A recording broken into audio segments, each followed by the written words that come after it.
Favorite trainer with a belt buckle here with Mr. Tony Gentilcore. And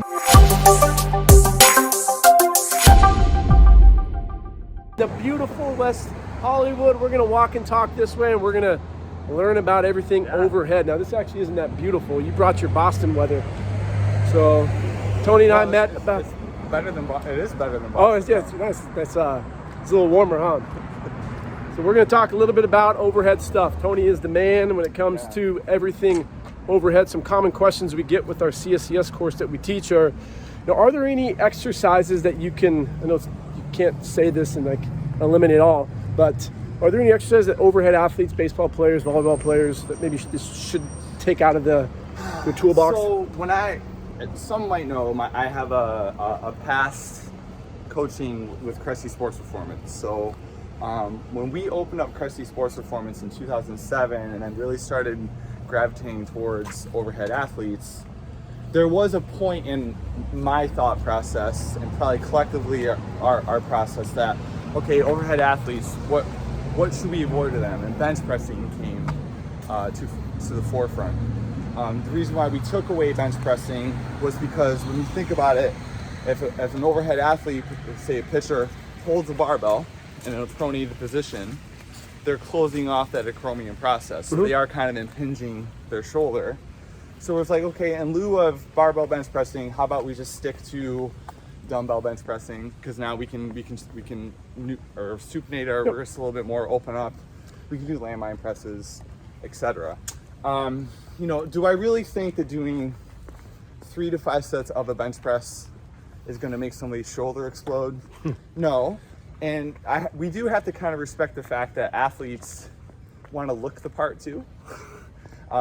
So I'm 45. I'm close to 7 years post Cressey Performance. I'm not against bench pressing per se with some of my baseball players, but I still kind of stick to the why risk it?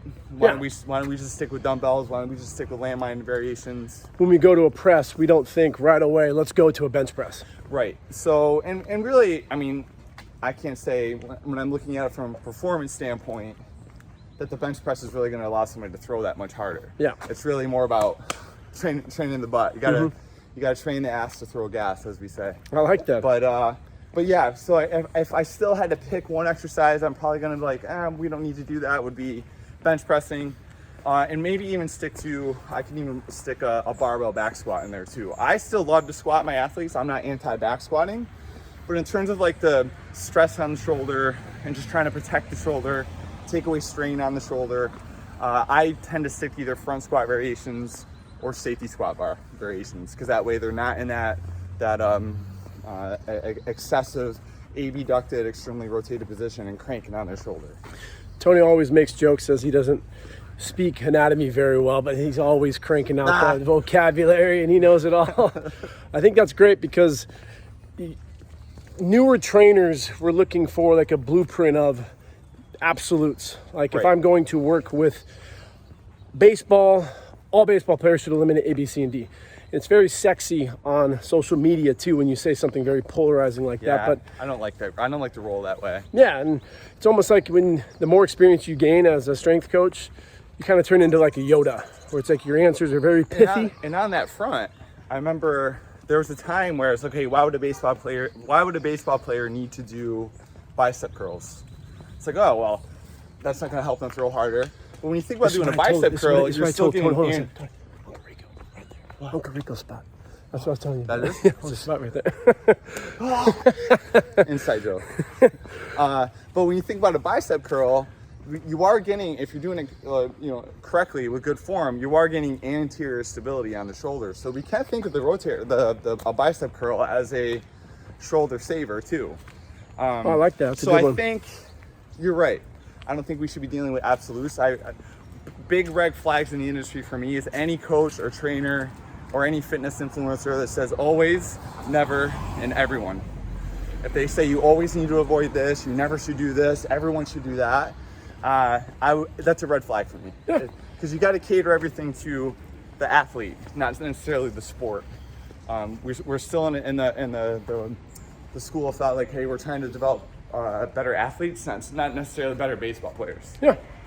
I like that. I'll say things that can be polarizing just for fun, to stir the bee's nest, and tell people, both two balls are stupid. But I've done both two ball exercise with clients before. I've done bench dips, not too much, but I think for a newer trainer, the critical thinking process isn't developed very well, and that's what I wanted to talk about for the second portion as we turn the corner and I switch arms because I'm getting freaking tired.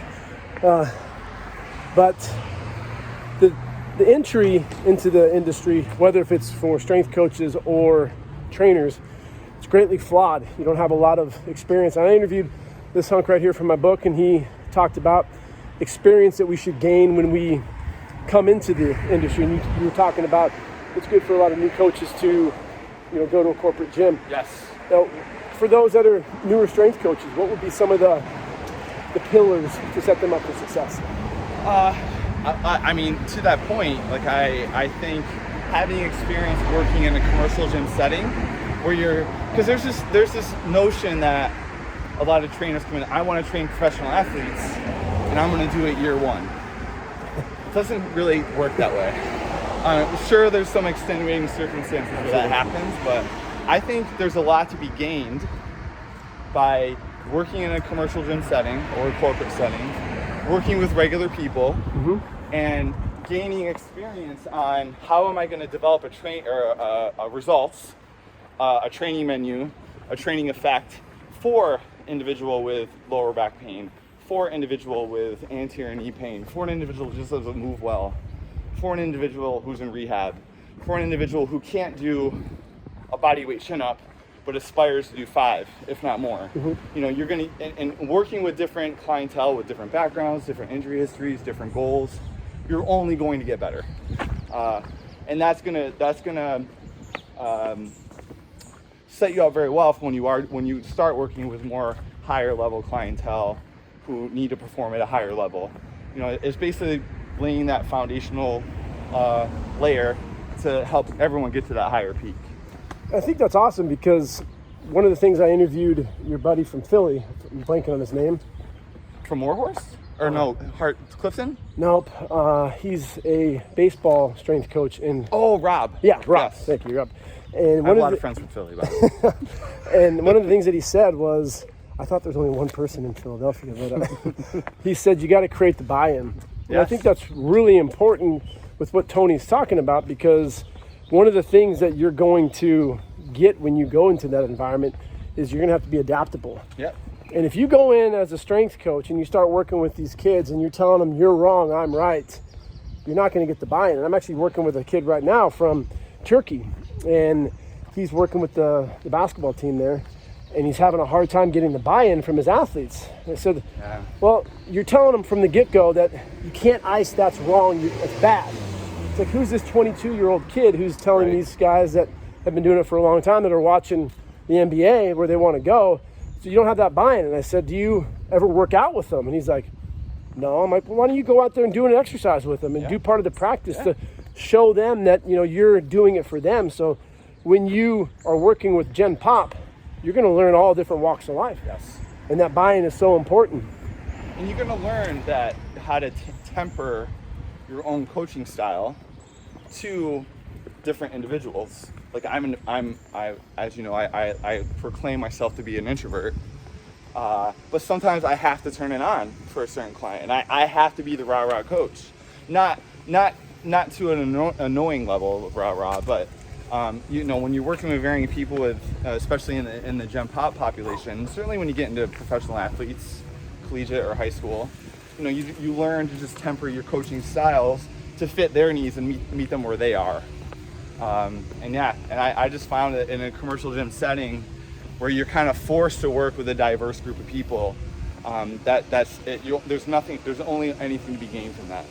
As they say, sharpen the saw. And you're just you're gonna build that career capital. And so one thing that I always tell interns, if you learn from any folk like Tony or any great coaches out there, you'd be better off picking their brain, pay them, bring them whiskey. Tony doesn't like whiskey though. You bring me beef jerky or beef jerky, I like that.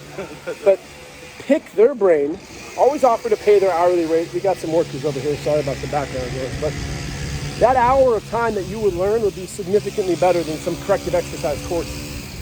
And getting in front of people who are doing what you're doing. I think to that point, you'll find when people come to serve me or they serve any competent coach, the simplicity of like the cues they use. Like you'll find that, I mean, I remember there was one time I was somebody was watching me coach up somebody on a trap bar deadlift, and it didn't look great. And I think remember them telling me is like that was like watching The Wizard of Oz, because I just used one cue and it cleaned up like 3 things at once. So you know, when you go and listen and watch, more importantly, watch coaches who have a lot of experience, you'll learn to appreciate that simplicity matters, and that you don't have to make things more complex, and that doesn't make it better to make it complex. So if there's some words of wisdom there, absolutely. Hopefully. And that's what's so important with learning by doing, is it takes out one little cue. You could read 7 different textbooks and you're not going to get it. But we got to get more interaction, learning from the pros. Really excited for this strategic workshop today with Tony and Luke. Yeah. Make sure to follow them.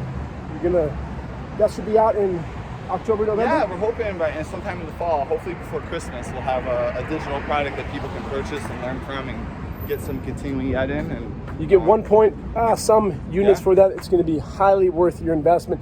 Get that over any type of corrective exercise cert out there. Have a great day.